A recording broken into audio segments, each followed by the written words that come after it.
పిత పుత్ర పవిత్రాత్మ నామమున ఆమేన్. ప్రియ స్నేహితులారా, మీ అందరికీ దేవుని యొక్క ఆశీస్సులను తెలియజేస్తూ ఈనాడు తల్లి శ్రీ సభ మనందరినీ కూడా దివ్య బలి పూజ పట్టణాల ధ్యానాంశానికి ప్రేమతో ఆహ్వానిస్తూ ఉండగా మనల్ని మనం తయారు చేసుకుని దేవుని యొక్క వాక్యాన్ని విందాం. సెప్టెంబర్ 12వ తారీఖు శుక్రవారం. ఈనాటి మొదటి పట్టణము పునీత పౌలు తిమోతికి రాసిన మొదటి లేఖ 1వ అధ్యాయం 1-2 వచనములు మరియు 12వ వచనం నుండి 14వ వచనం వరకు. లూకా సువార్త 6వ అధ్యాయం 39వ వచనం నుండి 42వ వచనం వరకు.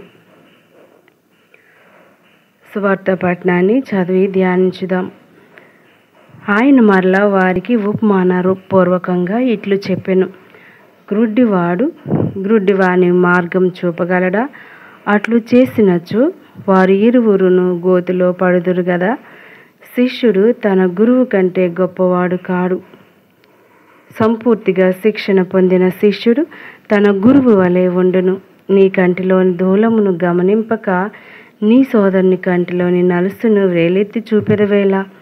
నీ కంటిలోని దూలమును గమనింపక నీ సోదరునితో, సోదరా, నీ కంటిలోని నలుసును తీసివేయనిమ్ము అని ఎట్లు చెప్పగలవు? కపట వేషధారి, ముందుగా నీ కంటిలోని దూలమును తీసివేసుకొనుము. అప్పుడు నీ సోదరుని కంటిలోని నలుసు తీసివేయుటకు నీకు చూపు స్పష్టముగా నుండును. ఇది ప్రభువు వాక్కు. సర్వేశ్వరునికి వందనములు.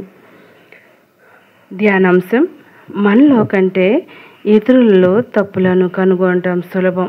మనం ఇతరులకు ఏమి చేస్తామో, మనం ఇతరులతో ఎలా ప్రవర్తిస్తామో మనకు అదే తిరిగి వస్తుంది. ప్రభు మన తప్పులను మనలో మనమే గుర్తించలేని మన హృదయాల్లోని లోపాలు, పాపాలను కూడా ఆయన చూస్తాడు. మనం ఆ పరమ పవిత్రమైన దేవుని సన్నిధిలో ఎప్పుడు ఉన్నామని గుర్తించుకోవాలి. యేసు తన శిష్యులకు ఒక ఉపమానం చెప్పాడు. గుడ్డివాడు మరొక గుడ్డివానికి దారి చూపగలడా? ఇద్దరు గొయ్యిలో పడతారు కదా. ఏ శిష్యుడు తన గురువు కంటే గొప్పవాడు కాదు. కానీ శిష్యుడు పూర్తిగా శిక్షణ పొందినప్పుడు ప్రతి శిష్యుడు తన గురువు వలె ఉంటాడు. మీరు మీ సోదరుడి కంటిలో నలుసుని ఎందుకు గమనిస్తారు?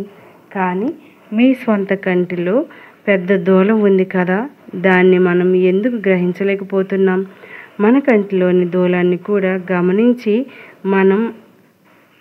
మనం చేసే పెద్ద పాపాలు చూడకుండా మీ సోదరితో, సోదరా, నీ కంటిలోని ఈ నలుసును తొలగించనివ్వండి అని ఎలా చెప్పగలవు?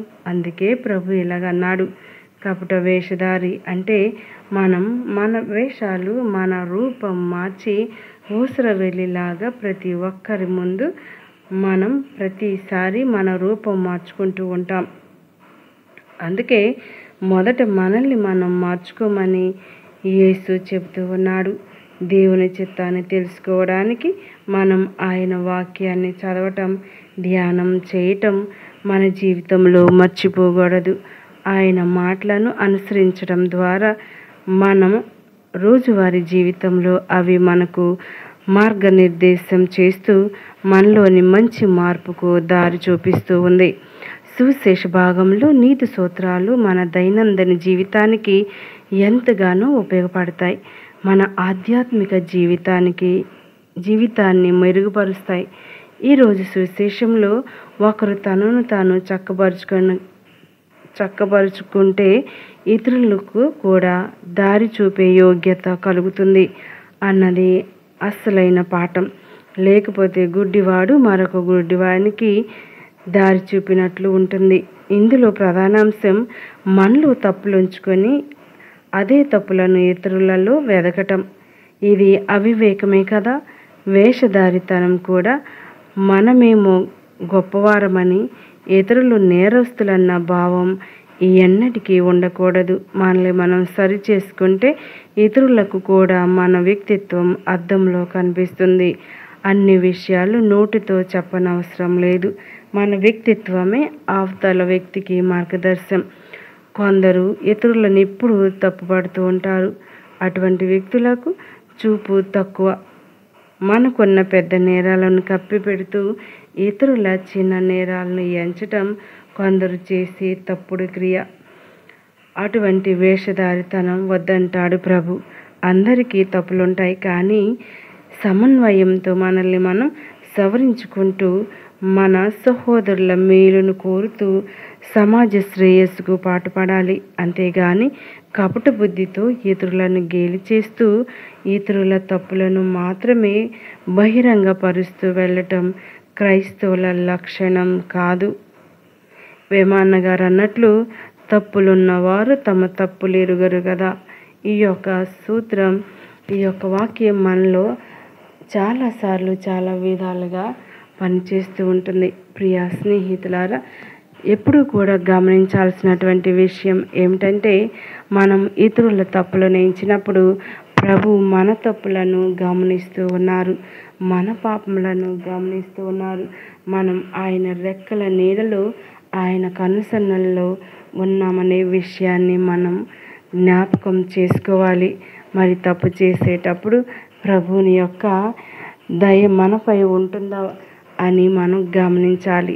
దేవుని యొక్క దయ మనపై ఉండాలన్నప్పుడు మన తప్పులను మనం గుర్తెరిగి ఆయన్ను క్షమించమని అడగాలే తప్ప, మనకంటే తక్కువ పాపం చేసిన, ఎవరైనా ఎక్కువగా పాపం చేసిన వారిని నిందించటం అంత సభ్యత కాదని వాక్యం సెలవిస్తూ ఉంది. ఇతరులను నిందించేటప్పుడు మనల్ని మనం పరీక్షించుకోమంటూ ఉన్నాడు దయగల దేవుడు. మనం ఎప్పుడైతే మన కంటి చూపు, మన నోటి మాట, మన ప్రవర్తన సక్రంగా ఉంటుందో అప్పుడే మనం ఇతరులకు దారి చూపగలం, మార్గదర్శులం కాగలం. అంతేకాని మనలో చాలా తప్పులు పెట్టుకొని, ప్రభువా ఇతరులు తప్పు చేస్తూ ఉన్నారు, వాళ్ళు మంచి మార్గంలో నడవట్లేదు, వారి కుటుంబం సరిగా లేదు, వారి కుటుంబంలో ఎప్పుడు గొడవలే అని వేలెత్తి చూపే కన్నా మన జీవితాన్ని, మన కుటుంబాన్ని సరిచేసుకుంటూ దేవుని యొక్క దీవెనలు పొందుకుందాం. ఇతరుల ఎడల జాలి, దయ, కనికరాన్ని చూపిస్తూ ప్రభు ఇచ్చినటువంటి గొప్ప బహుమానాన్ని స్వీకరించటానికి సిద్ధమవుదాం. అదేవిధంగా